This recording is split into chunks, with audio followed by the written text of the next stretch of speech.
Hi friends, welcome to my channel Priya ideas. இன்றைக்கி நம்ம piece pulao பச்சை பட்டாணி சாதம் எப்படி செய்கிறதுன்னு பார்க்கலாம். இதுக்கு நான் சீரக சம்பா தான் எடுத்திருக்கேன். இன்றைக்கி சீரக சம்பா நீங்கள் முன்னாடியே ஊற வைக்கணும்னு அவசியம் இல்லை. சமைக்க ஆரம்பிக்கும் போது கழுவி கொஞ்சமாக தண்ணி பிடிச்சி வச்சிங்கன்னா போதும். இப்போ புலாவ் செய்கிறதுக்கு பட்டை, கிராம்பு, சோம்பு, பிரியாணி இலை, 2 கீரின பச்சை மிளகா, உடைச்ச முந்திரி பருப்பு, 2 நறுக்கின பெரிய வெங்காயம், பொடியாக நறுக்கின புதினா, கொத்தமல்லி எல்லாம் ரெடியாக வச்சுக்கோங்க.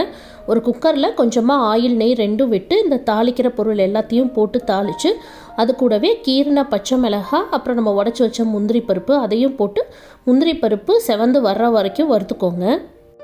முந்திரி பருப்பு நல்லா செவந்ததுக்கப்புறமா அதில் நம்ம நறுக்கின வெங்காயத்தை சேர்த்துக்கலாம்.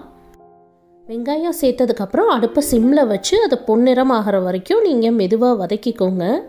வெங்காயம் நல்லா வதங்கினதுக்கப்புறமா இதில் பொடியாக நறுக்கி வச்சுருக்க புதினா, கொத்தமல்லியையும் சேர்த்துக்கோங்க. புதினா, கொத்தமல்லியும் சேர்த்து ஒரு 2 நிமிஷம் நல்லா வதக்கிட்டு அப்புறமா இதில் 1 டீஸ்பூன் அளவுக்கு இஞ்சி பூண்டு பேஸ்ட்டு சேர்த்துக்கோங்க. இஞ்சி பூண்டு பேஸ்ட்டு பச்சை வாசம் போகிற அளவுக்கு நல்லா வதக்கணும். இப்போ இது பச்சை வாசம் போனதுக்கப்புறமா இதில் நம்ம கழுவி எடுத்து வச்சுருக்க பச்சை பட்டாணி ஒரு கப் அளவுக்கு நான் சேர்த்துக்கிறேன். நான் அரிசி 2 டம்ளர் எடுத்திருக்கேன். அதுக்கு 1 கப் அளவுக்கு பச்சை பட்டாணி கரெக்டாக இருக்கும். பச்சை பட்டாணி சேர்த்து ஒரு நிமிஷம் வதக்கினதுக்கப்புறம் நம்ம இதுக்கு தேவையான தண்ணி ஊற்றிடலாம். நான் இன்றைக்கி தேங்காய் பால், தண்ணீர் 2 சேர்த்து 4 டம்ளர் ஊற்றிருக்கேன். 2 டம்ளர் அரிசிக்கு 4 டம்ளர், 1க்கு 2ங்கிறது தான் ரேஷியோ. இது கரெக்டாக இருக்கும் சீரக சம்பாவுக்கு.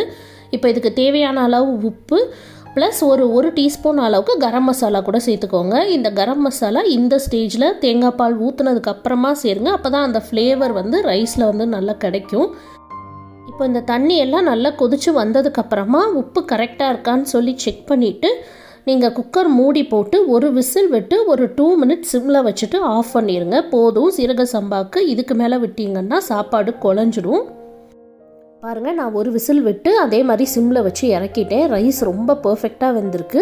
சாப்பாடு நல்ல பொலன்னு வந்திருக்கு. பார்க்குறதுக்கே அவ்வளோ நல்லா இருக்குது. ரொம்ப மணமாக இருக்குது.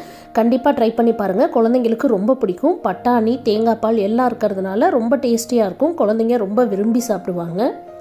லஞ்சுக்கு பேக் பண்ணி கொடுக்கறதுக்கும் ரொம்ப பர்ஃபெக்டாக இருக்கும். கொஞ்சம் கூட மிச்சம் வைக்காமல் சாப்பிட்டு வருவாங்க. ட்ரை பண்ணி பார்த்துட்டு எப்படி இருந்ததுன்னு கமெண்ட்ஸில் சொல்லுங்கள். பிரியா ஐடியாஸை லைக் பண்ணுங்கள், சப்ஸ்கிரைப் பண்ணுங்கள், ஷேர் பண்ணுங்கள். இதே மாதிரி வேறு ஒரு சூப்பர் ரெசிபியோடு நான் உங்களை மீட் பண்ணுறேன். பாய்.